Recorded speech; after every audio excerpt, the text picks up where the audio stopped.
2026 రోజున ఉదయం 9 గంటల సమయంలో బస్వాపూర్ ఎక్స్ రోడ్ వద్ద బాల్కొండ మండలంలో వెహికల్ చెకింగ్ ఎస్ఐ గారు నిర్వహిస్తున్న సమయంలో ఒక వ్యక్తి ఒక 2 వీలర్ మీద అనుమానాస్పదంగా వచ్చిన తర్వాత అతను ఆపి తనిఖీ చేయడం జరిగింది. అతని పేరు Shaik Ismail son of Mastan 40 years. ఇతను పశువుల కాపరి, రెసిడెన్స్ ఆఫ్ జల్లపల్లి గ్రామము, కోటగిరి మండలం. ఆయన దగ్గర ఒక బండిని అనుమానాస్పదంగా ఉండి ఆయన విచారించడంతో అతను ఈ రకంగా తెలిపినాడు. ఆ బండి వచ్చేసి స్ప్లెండర్ ప్లస్ బండి. ఇది గత నెలలో ఆర్మూర్ పిఎస్ సంబంధించిన ఫతేపూర్ దగ్గర దొంగతనం చేసినట్టుగా ఒప్పుకున్నాడు.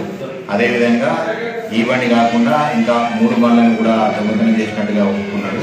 ఆ 3 బండ్లను తీసుకొచ్చిన సమయంలో ఇతనికి ఒక వ్యక్తి అమ్మి పెట్టడానికి సహాయం చేసినట్టు తెలిసింది. అతన్ని కూడా ఈరోజు మేము పట్టుకోవడం జరిగింది. అతని పేరు వచ్చేసి దావసత్ ప్రదీప్ కుమార్ సన్ ఆఫ్ గంగారం.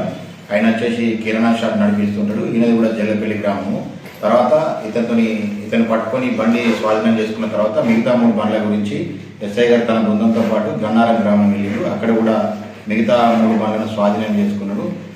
అక్కడనే ఇతని ప్రదీప్ కూడా పట్టుకోవడం జరిగింది. ఇంకిద్దరు ముద్దాయి కూడా ఎవరైతే గన్నారం గ్రామంలో బండ్లు కుదబెట్టుకున్నారో వాళ్ళిద్దరు కూడా ప్రస్తుతానికి ఈ కేసులో చేర్చడం జరిగింది. ఈ రోజు వాళ్ళని అరెస్ట్ చేసి రిమాండ్